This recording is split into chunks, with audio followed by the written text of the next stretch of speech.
Hello everyone, my name is Jacqueline Bustos and today we're going to be reviewing chapters 3, 4, and 5 from the book Reinventing Project-Based Learning, Your Field Guide to Real-World Projects in the Digital Age.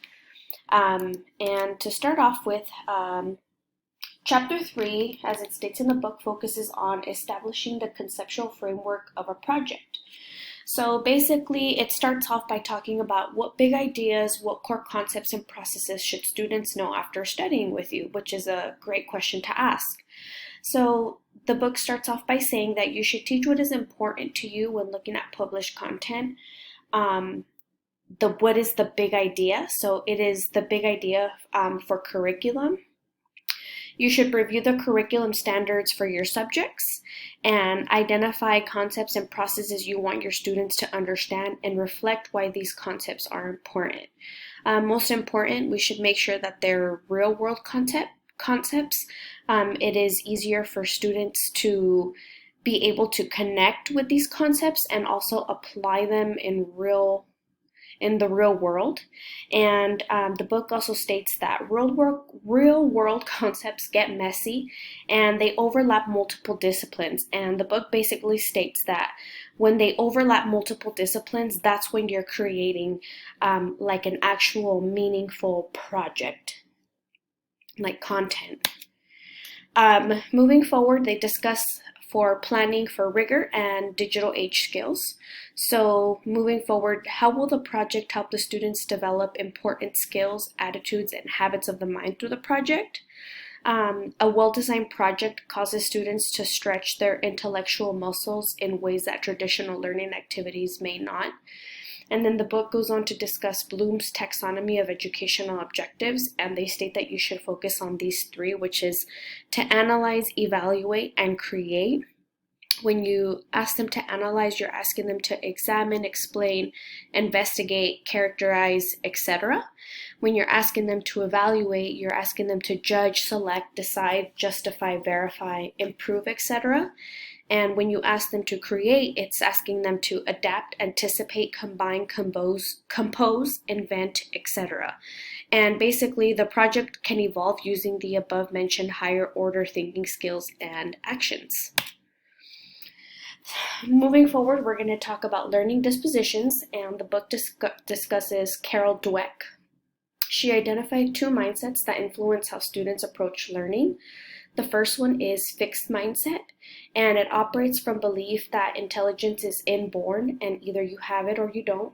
People who have been told that they are smart often sometimes adopt this mindset. Moving forward, the next one is growth mindset, and this mindset believes that effort plays a greater role than smarts in one's ability to learn something new. When someone has a fixed mindset and they are trying to complete an assignment or a project, they can become frustrated or shut down when faced with difficulty, equating difficulty with failure. So they would say something like, "This is hard, so I must not be smart. If I was smart, this wouldn't be that hard." Growth mindset finds struggle easier to accept as something to work through on the route to success. So another example, like an example that I've learned in another class, which I'm currently taking, is I'm not good at this yet. So you have to add the word yet. Just because you aren't good at it now doesn't mean that you can't be good at it. You just have to have a growth mindset and willing to learn it even when faced with difficulty. And teachers can nurture growth mindset in students by encouraging determination. So instead of praising them for being smart, you can praise them for the effort they have put into an assignment. And when coming up with projects, the book states that you should keep your students in mind. So you need to imagine the emerging project idea from your students' point of view. Why should I care? Ask yourself that question. Why would students think that they care about this project?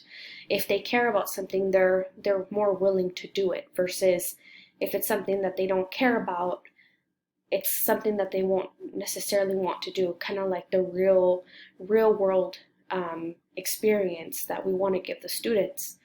So students with they're more willing to dive into deeper inquiry and come away with essential understanding if you tap into their enthusiasm. So something I've learned in another class is novelty.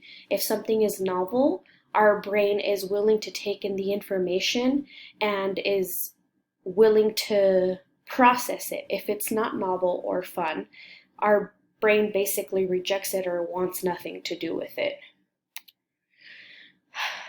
Next is chapter 4, strategies for discovery. And this chapter basically talks about the types of projects and how projects work. So the first thing the book talks about is reviewing projects, and you should be aware that quality varies widely. So there are many projects out there, but that doesn't mean that they are all necessarily good or will work for your class. So the book also states that you need to be selective in what projects you choose to bring into your classroom. Next, it discusses how to overcome pitfalls. So you examine the work of others, you are engaging in just of critical thinking and information literacy you want to see in students. And then the book also discusses potential pitfalls. So some potential pitfalls include long on activity, short on learning outcomes, technology layered over traditional practice, trivial thematic units, overly scripted with many steps, and not enough focus on formative assessment. They also talk about designing terrific projects and how to get started. So to really engage learners, you have to set up a situation in which they want to ask questions, want to learn more, need to know something they don't already know, and believe it is really important to them, and especially to the larger community to find out. So kind of like, again, gearing back to real world experience.